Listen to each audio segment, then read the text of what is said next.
What? This isn't a South Park video. Oh my god, Blooms isn't making South Park videos anymore. I'm unsubscribing and I'm reporting and... Chill.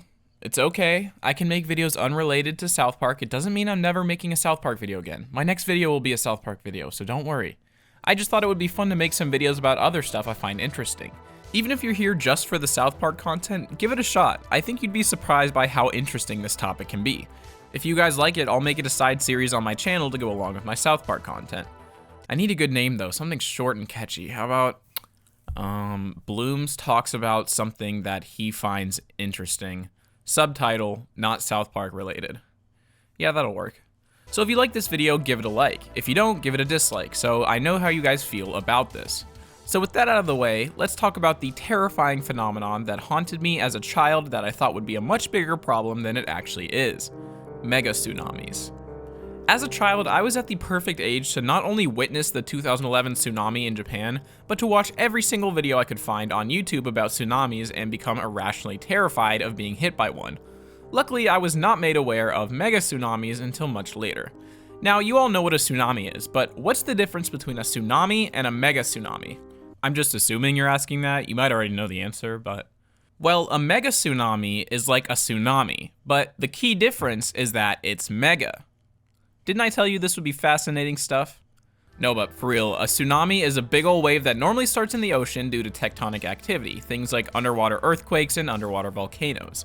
They're pretty small out in the deep ocean, but once they begin to hit shallow waters, they get taller. Most tsunamis aren't actually all that tall, with the average height being about 3 meters, or 10 feet in freedom units. However, in very rare cases, tsunamis have reached over 30 meters or 98 feet. Like the Indian Ocean and Tohoku tsunamis, two of the most destructive tsunamis of all time. Mega tsunamis are different because their formation is not due to tectonic activity. Rather, mega tsunamis happen when a bunch of stuff falls into water. To understand how this works, think about your uncle who weighs like 275 doing a cannonball into the lake to try to splash you. He can cause a relatively big wave, right? Like at least half a foot tall. Now imagine that your uncle is the same weight as approximately 920 million cubic feet of earth and rock, and he hits the water traveling at about 70 miles an hour. That may help you understand the scale we're talking about here. Mega tsunamis are massive, so massive that they dwarf even the tallest of tsunamis. And while there isn't technically a minimum height to be classified as a mega tsunami, in my research the smallest ones I could find were about 30 meters or 100 feet. While the average seemed to be somewhere around 100 meters to 150 meters or 300 to 500 feet. And while that number may seem insane already, trust me, they can get much, much bigger. Speaking of waves, it's time to wave goodbye to all the old boring mobile games. And instead, you should be waving hello to today's sponsor, Raid Shadow Legends, baby. Woo! It has hundreds of champions to collect, a super in-depth RPG battle system, amazing graphics, intense PvE boss fights. I mean, what else can you ask for? Oh, but why should I play Raid over any other game? Well, here's 3 reasons why. 1, console-like graphics. I mean, look at them, they're incredible. 2, over 700 unique champions. 700, that's insane. And 3, because this April, Raid started their egg hunt. We're not hunting for normal eggs, we're hunting for dragon eggs. All you have to do is download Raid Shadow Legends using the links below, copy your in-game player ID, and head over to egghunt.plarium.com before May 15th. Then enter your player ID and then journey to the flaming portal to embark on an exciting AR adventure. Scour the dragon's lair using your phone, and if you find the hidden egg, you'll be in for a chance to win amazing in-game items and even real-life prizes, ranging from legendary Raid champions to Amazon gift cards with a total value of $20,000. This event is for new players, but existing players can join in on the fun too. Go to egghunt.plarium.com and you'll find a special promo code that everyone can use to earn a small in-game gift. So what are you doing still watching this video? Use my link in the description or scan my QR code to get insane bonuses. We're talking epic champion Talia from the Scarred Order faction and other useful things like energy refills, skill tome, and XP boosters. I always have a great time playing Raid Shadow Legends, and one of my personal favorite things to do is summoning champions over at the tavern. It allows for upgrading and customization of your champions in a way that is so much fun, and I can't get enough of it. Once you're in and crushing enemies, come find me under the name Bloomzer, and if you're fast enough, you can join my clan. So just hit the link in the description and I'll see you on the battlefield, and thank you to Raid for sponsoring this video. Fortunately, these terrifying water walls of death are extremely rare. So rare that it was unknown whether they even existed until the late 1950s. Their rarity also makes it hard to find information on them since none of them have been well documented or researched. And I'm sure that many of you know about the largest one, there's like a million YouTube videos about it, but as you'll see, being the biggest does not make it the scariest. So I will be attempting to the best of my ability to talk about all of the mega tsunamis that have occurred in modern history. I'll be going from shortest to tallest, and I'll be giving some context as to what exactly caused these mammoth waves and what kind of destruction they caused.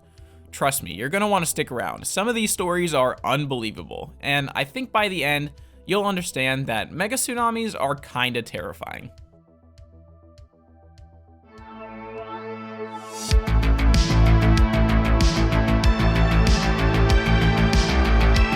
Our first wave took place in an isolated bay in the southeast of Alaska known as Lituya Bay. It was first discovered by a French explorer back in 1786, and in what would turn out to be an early sign of the bay's fierceness, 21 of his men reportedly perished in the bay due to the rough tidal current.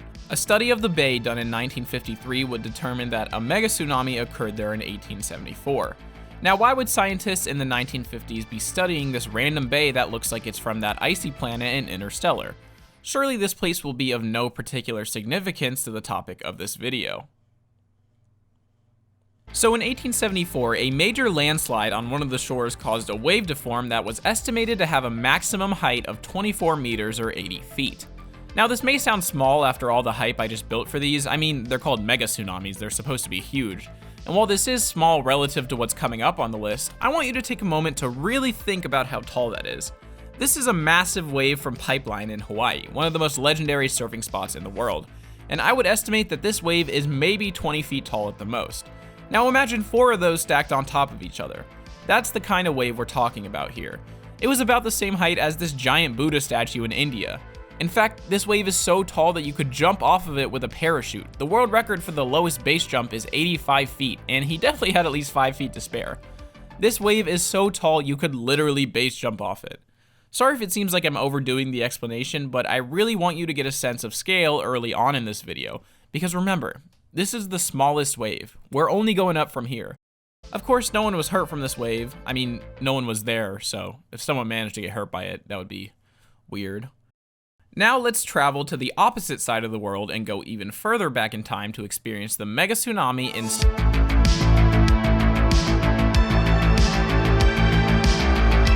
This was one of the earliest mega tsunami events to be well documented and reported. Apparently, for a long time leading up to the catastrophe, the nearby population had been talking about the fact that the nearby mountain seemed unstable. Although it doesn't seem like they were all that concerned. They essentially were like, hey, there's like a giant crack in the side of the mountain across the fjord, it's just getting wider over time. That's weird. Oh well. And then they just went about their day as normal. Well, that would turn out to be a pretty big goof, since one morning that giant chunk of mountain fell off directly into the water below, creating a wave that was 30 meters tall, or 100 feet. I'm sure this was a bit of a shock to the small community of Stranda, who, if they happened to glance across the fjord that morning, would see a wall of water as tall as the Christ statue in Rio heading directly towards them. Spoiler alert, the town didn't do too hot, with all of its boathouses and boats being destroyed and a large portion of the town being washed away. Sadly, 17 people fell victim to the massive wave as well. Fortunately, the population of the town was rather small, preventing a much larger loss of life. I mean, this is what the town looks like today. I can only imagine the destruction if a wave of this size hit now. And this leads us into something you may have noticed already that you will definitely notice as the video continues, and it's that mega tsunamis are not normally all that destructive, at least compared to normal tsunamis, despite being well over 10 times as tall on average.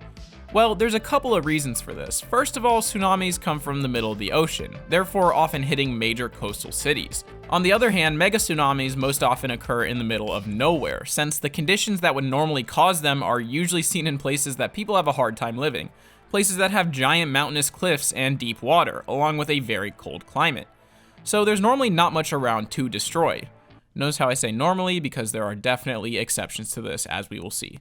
And while the initial wave in a mega tsunami is obviously incredibly powerful, much more powerful than any normal tsunami, that's all they got. Normal tsunamis don't need to be tall, since they have an entire ocean worth of water pushing them further and further inland, causing massive amounts of destruction. They also last for much longer, allowing them more time to go further inland and cause destruction. Think of a mega tsunami as Conor McGregor. Okay, follow me here. He's incredibly powerful and dangerous for 1 or 2 rounds, but after that he's not much of a threat. Normal tsunamis are kinda like Khabib, relentless and powerful, breaking you down methodically over a long time frame. And we all know which has proven to be more destructive. I'm gonna bring him to the deep ocean.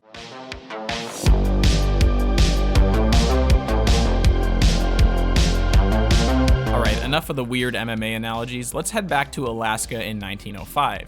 More specifically to the very mystically named Disenchantment Bay. Now this one was not caused by a landslide or mountain collapse, rather it was caused by a glacier. And not just part of a glacier falling off into the water, but an entire glacier half a mile wide just popped out of its valley and slid 1,000 feet down a steep slope into the bay below. Which honestly sounds like a lot of fun, and I kinda wanna do it as a water slide now. Although I think the only park willing to do something like that would be Action Park. The resulting wave broke tree branches 34 meters or 110 feet above the water. Oh, and that was half a mile from where the wave originated, so we don't even know how tall it was at its real peak.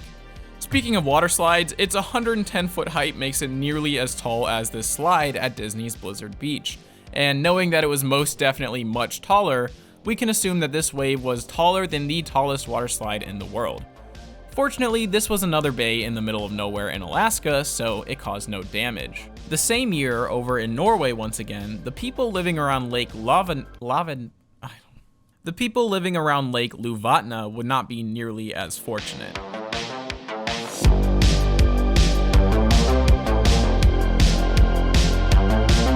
Similarly to Storfjorden, the communities living around the lake did start to notice signs that something was up with the nearby mountain, as more and more rockfalls seemed to happen every year. But similarly to Storfjorden, they didn't seem too concerned. Can you guess what happened next? That's right, in January of 1905, a massive piece of the mountain fell into the lake, generating not 1, not 2, but 3 megatsunamis, with the largest coming in at 40.5 meters, or 133 feet. Perhaps the most terrifying part of this event is not even the 3 massive waves, but the fact that it all occurred at midnight. So imagine yourself as one of the people in the towns of Bodal or Nesdal, and I know I pronounced those wrong, I'm sorry. You wake up to an incredibly loud bang as the rocks land in the water. You look out across the lake, but it's too dark to see anything. Instead, you can only hear the deafening roar of a wall of water that's taller than this 130-foot Genghis Khan statue of Mongolia coming straight for you. And there's nothing that you can do but wait. Oh, and there's 2 more behind it. Ironically, the villages probably would have fared better if Genghis Khan himself was invading them, because both towns were essentially washed away. In total, 61 people fell victim to the waves, half of the entire combined population of the towns. Following this catastrophe, the survivors would return to the area and rebuild, but they would be cautious enough to build much higher and further away from the water. Geologists at the time believed that the mountain wouldn't be having any more collapses like that, especially not one bigger, so as long as they built a little bit higher up, they would be totally safe. I'm certain that these geologists were totally correct in their analysis, and this will be the last time I talk about this lake in this video. Now with that being said, if I were someone that survived one of these mega tsunamis, I would look to move to a more tropical area. I mean, all of them have occurred in Alaska or Norway because they have all these fjords. There's just too high of a risk for giant rocks to fall into the water from really high. I think somewhere like, I don't know, Indonesia sounds good. I'll definitely be safe there.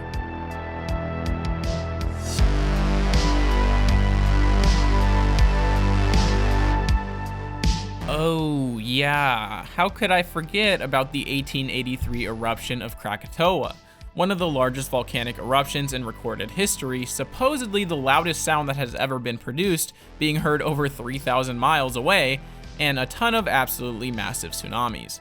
But wait, I hear you saying, you said earlier that volcanic activity causes normal tsunamis, not mega tsunamis, so these wouldn't be considered mega tsunamis. First of all, this is my video, I asked the questions. Second, the difference is that these waves weren't technically caused by seismic activity. The eruption and explosion caused what are called pyroclastic flows, which are super fast currents of hot gas and volcanic matter.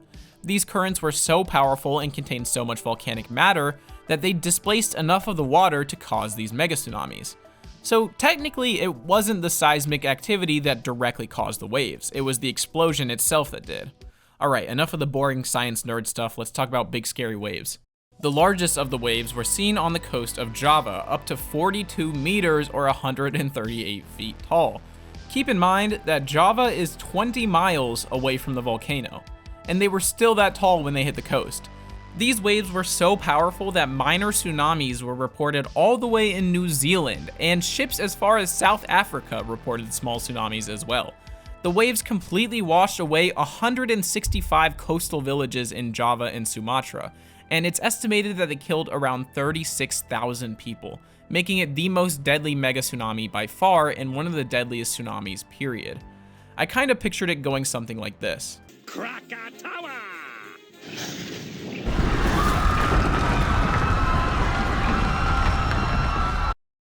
Hey, it's been like 150 years, I can make jokes about it, okay? Now, if there were a mega tsunami that happened, say, last year, that would definitely be too soon.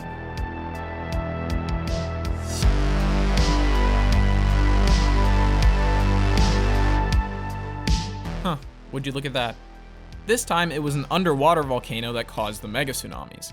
Funny enough, this was the most powerful volcanic eruption since Krakatoa, and it had the waves to prove it.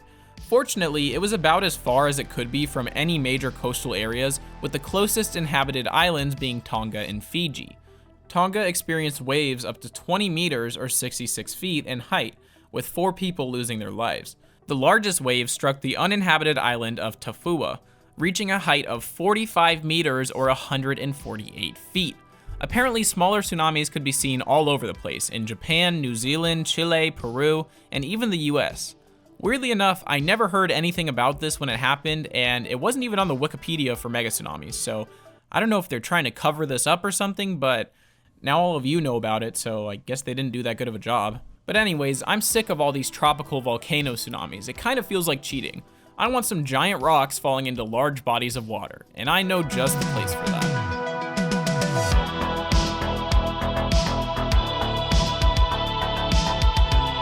Mega Tsunami Central is back, this time in Langfjorden, Norway, all the way back in 1756. Fortunately for my research on this video, there exists a website called fjords.com that provides tons of info on Norwegian fjords, including the historical documentation of these mega tsunamis. So major shout out to, I guess, the Norwegian government or the Fjord Tourist Board or whoever runs this site, although I will say it's not the best advertising. One fateful evening in the fjord, after a few weeks of especially heavy rainfall, an estimated 15 million cubic meters of rock would separate from the hillside and fall 400 meters into the fjord waters. Similarly to our last Norwegian disaster, 3 mega tsunamis quickly formed, ranging from 40 to 50 meters or 130 to 160 feet. Any settlements on the shore were essentially wiped from existence, with 168 buildings being destroyed and 32 people losing their lives. And of course, there were signs that this was coming, like the massive gaping crack on the hillside that got wider every year, or the sudden increase of rockfalls in the area.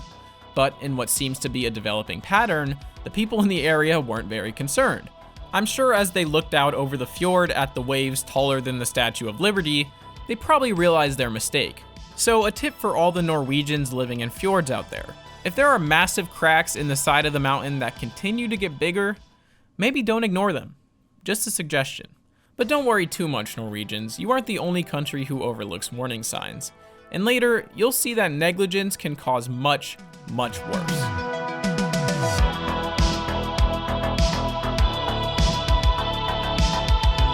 Wow, who would have thought? Another Norwegian fjord, this time Tafjorden in 1934. I mean, you know the story by now. Small towns built on the shore of the fjord, aware of a giant crack in the side of a mountain for years. The crack has only been getting bigger for years.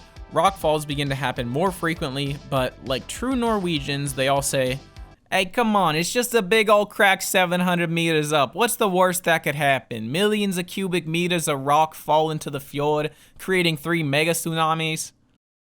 I don't know why the Norwegians sound like that, but yeah, that's what happened. And now we're getting to real big boy numbers, with the maximum height reaching 63.5 meters or 208 feet. That's even taller than, I don't know, the Leaning Tower of Pisa, 25 feet taller to be exact. Unfortunately, we know how the story ends by now. The waves hit the 2 settlements with a total of 40 people losing their lives and the majority of the towns being wiped out. This is the part where I'd normally make some kind of statement about, imagine being in their position, how scary it'd be. But I'm tired of all these Norwegian megatsunamis. The story is always the same. Let's just go to the next one and hope that is not from Norway.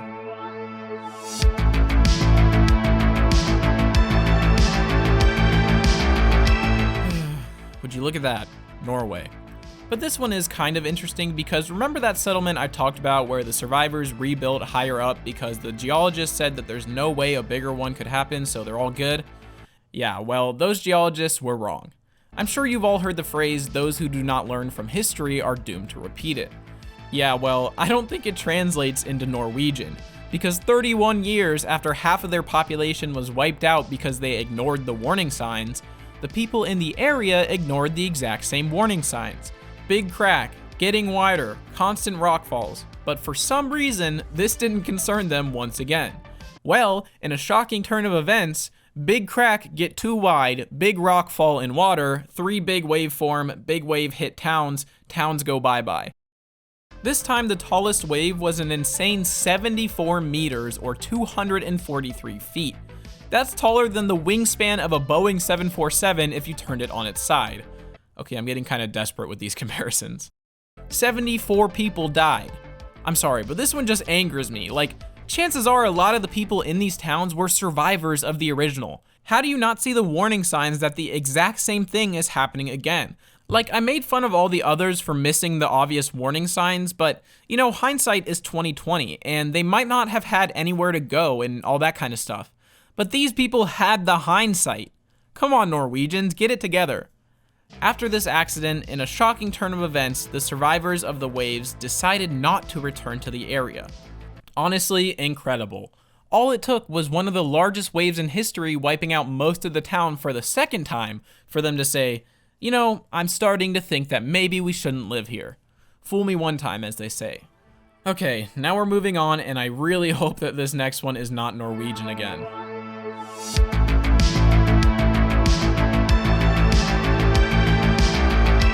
Thank God, we're finally out of Norway. And spoiler alert, there are no more Norwegian megatsunamis in this video. And this one's pretty recent too. This is 2017, and we're in Greenland. Oh, so basically icier Norway. Okay. And we're still in a fjord, so that's cool. In this case, a landslide so massive that it registered as a 4.1 magnitude earthquake occurred in a remote part of Greenland. It hit the water of the fjord and caused our very first wave to break 300 feet, as it peaked at an absolutely incredible 100 meters or 330 feet. That makes this wave 20 feet taller than Big Ben in London. Luckily, the wave shrunk very quickly, but was still powerful when it struck a nearby fishing village whose name I will not even attempt to pronounce, where it washed away 11 houses and took the lives of 4 people. Scientists think that this event may have been a result of global warming as the ice in the area continues to melt. They also theorize that a similar event is likely to occur again, and because of that, the residents of 3 nearby towns have been permanently evacuated to different towns. You know, now I feel bad for comparing Greenland to Norway, since Norway would never make a decision like that. They'd probably start trying to get more people to live in the area just so it could be more disastrous the second time. Take notes, Norway. Now let's go to another icy mountainous country with lots of water, but this time it's one that we haven't visited yet.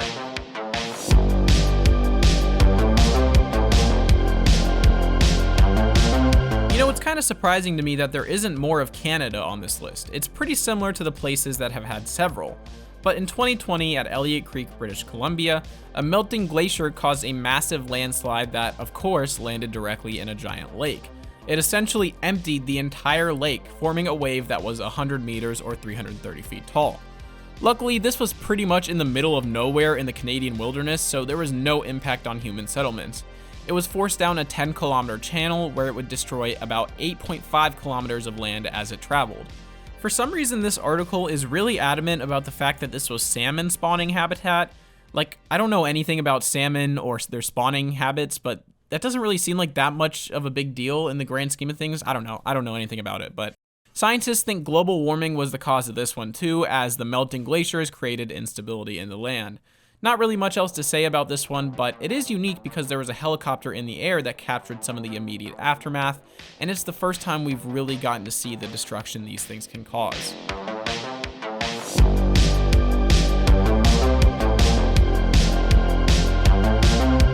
Hey look, we're back at Lituya Bay. Remember, that was the first one we talked about that I said definitely wouldn't be important to this video. Yeah, that was a lie, obviously. This place is a megatsunami breeding ground.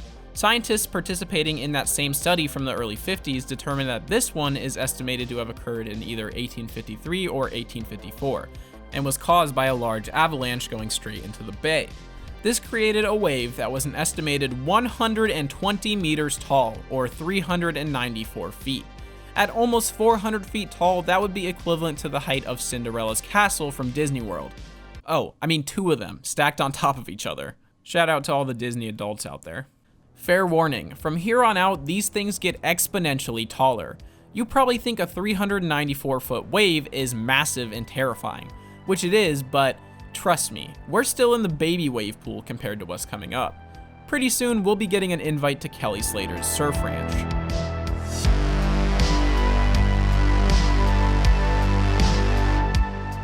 Oh, would you look at that, we're still here. And we've now reached our first story where someone was in a boat on the water when the megatsunami hit. Nick Larson and F.H. Fredrickson were on a 38-foot trolling boat on October 27th, when at 6:20 a.m. they heard an incredibly loud roar come from the mountains behind the bay. It was too dark to see anything and they didn't feel any shaking, so they remained where they were. About 30 minutes later, they looked towards the narrow end of the bay, only to discover an incomprehensibly large wave was racing towards them. And by incomprehensibly large, I mean 150 meters, or 490 feet. That's about 60 feet shorter than the Washington Monument in DC. Can you imagine the sight of a wave nearly as tall as the Washington Monument heading straight for you? I kind of picture their realization being like that one scene in Interstellar when Matthew McConaughey's like, "Those aren't mountains. The waves." The people on the boat made the smart decision and booked it in the opposite direction. Fortunately, by the time the wave reached them, it lifted them only 55 feet above the water. I say only, but that is still absolutely massive. At this size, it's all relative. No one was hurt, and I'm sure at that moment they decided to never return to Lituya Bay. Unless, of course, they were Norwegian, in which case they probably visited daily.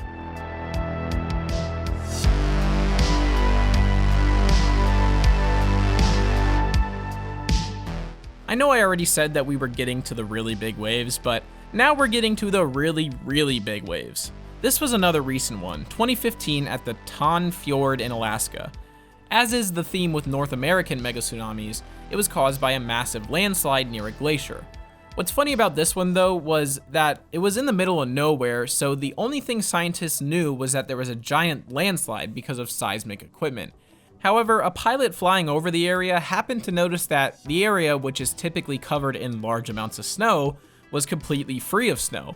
This piqued the interest of the scientists, and upon investigating, they discovered that this landslide had created a wave that measured an astounding 193 meters or 633 feet tall. That's taller than the Space Needle in Seattle.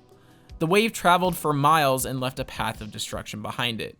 You know, I've talked about how these waves tend to occur in the middle of nowhere, and that really is fortunate, because if a wave even close to this size were to somehow hit a major coastal city, we may be looking at one of the most destructive waves ever. But luckily, at the worst, these waves tend to occur near very small settlements with small populations, and the chances of one hitting a large town or city is very unlikely. I mean, the big city would either have to be built in the middle of nowhere, or you'd have to essentially create all the necessary conditions for a mega tsunami yourself. And that would just be ridiculous.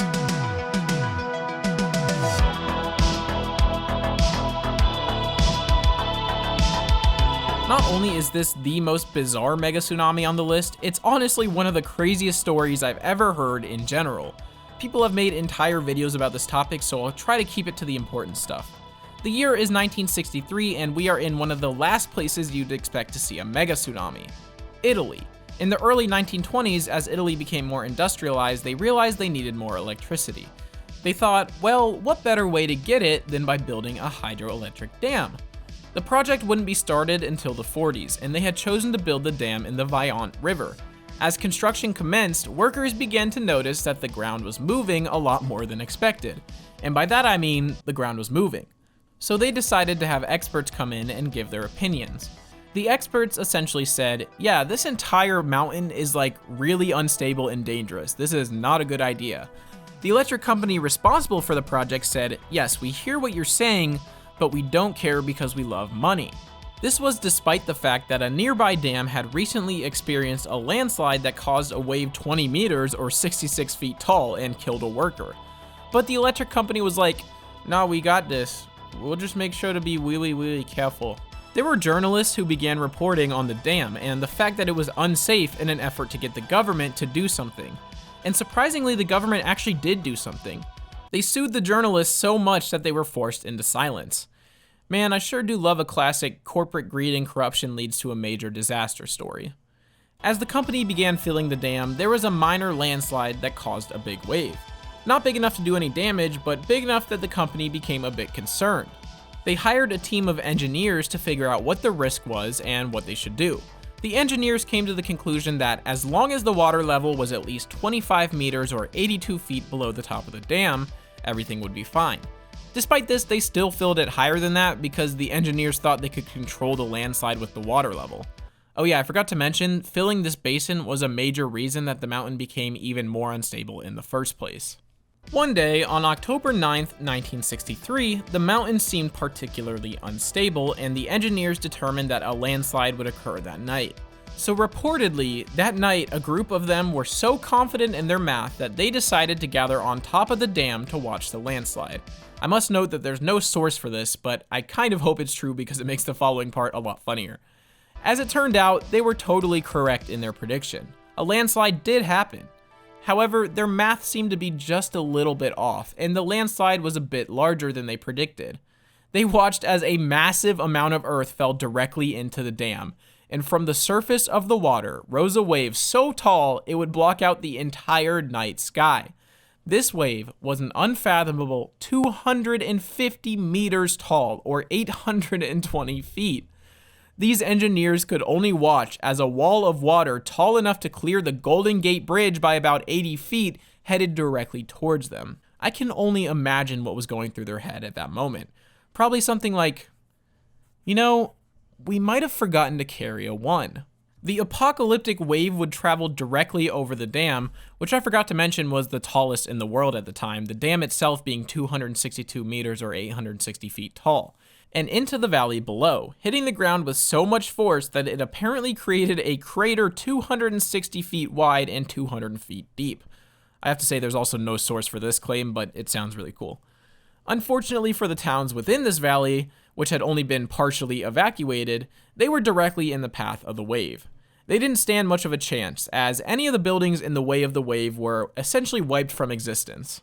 An estimated 2,000 lives were lost. In the aftermath, the government insisted that the disaster was unavoidable and that their negligence simply didn't happen. Because of this, they didn't have to compensate the survivors and families nearly as much. Man, aren't governments just so great? Great like a landlord who doubles the rent of a single mother. As much as I've been making fun of Norway, at least their actions only affected themselves. In this case, the negligence of a bunch of greedy executives led to the loss of a life of thousands, and that is so much worse. To end this section, I'll show you this picture of the dam, taken from one of the cities that was wiped out. This one. The caption on this picture from the Wikipedia page is quite possibly one of the most bone-chilling sentences I've ever read. It details how, if you were looking at the dam from this exact spot when the Megatsunami occurred, the wave would have obscured virtually all of the blue sky in the photo. I'll just let you sit on that one for a few moments.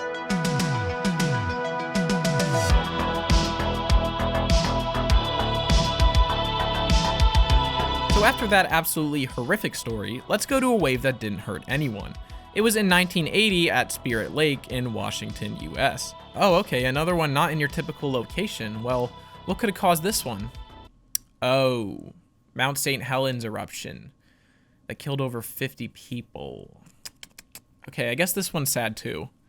During the eruption, a huge part of the volcano collapsed, causing a massive explosion and avalanche that led directly into Spirit Lake. The resulting wave topped out at 260 meters, or 850 feet. Let's assume this wave had somehow happened 130 miles away and directly struck the city of Seattle. That would mean that this wave was the same height as the second tallest building in Seattle, and less than 100 feet away from the tallest. Other than that, the wave was mostly overshadowed by the volcanic eruption, and therefore there's not much information about it. But with that, we have reached our final wave, the tallest recorded wave in history, so tall that it dwarfs even this wave. And I gotta say, it's pretty fitting that we're ending this video exactly where we started it.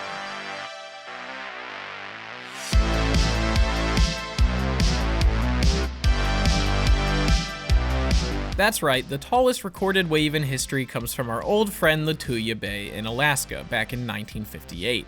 This was by far the easiest wave to find information on, as it is the quintessential megatsunami. So much so that it was actually this event that not only confirmed the existence of megatsunamis to scientists, but also led to the creation of the term megatsunami. Literally every article I've read researching the other waves on this list have mentioned this wave in some form or another. This is the megatsunami. On July 9th, 1958, a massive 8.3 magnitude earthquake struck at the Fairweather Fault near Lituya Bay. This triggered an enormous landslide that traveled directly into the bay, creating a wave that was an astounding, wait for it, 520 meters or 1,710 feet tall.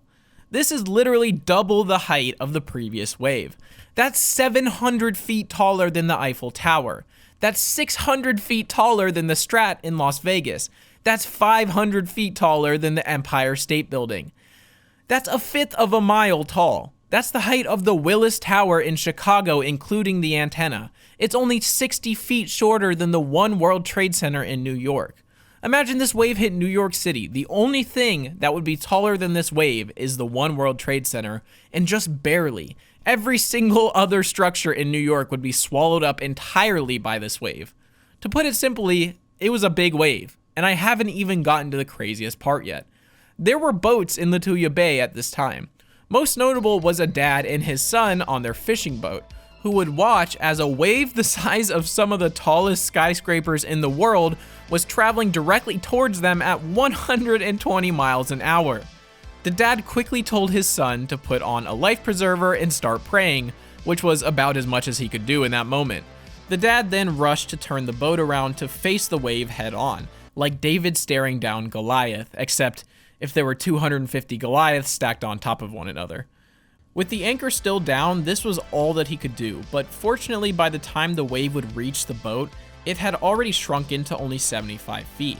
I say only, but that's still taller than the largest waves ever recorded out in the open ocean, and those rogue waves capsize boats all the time.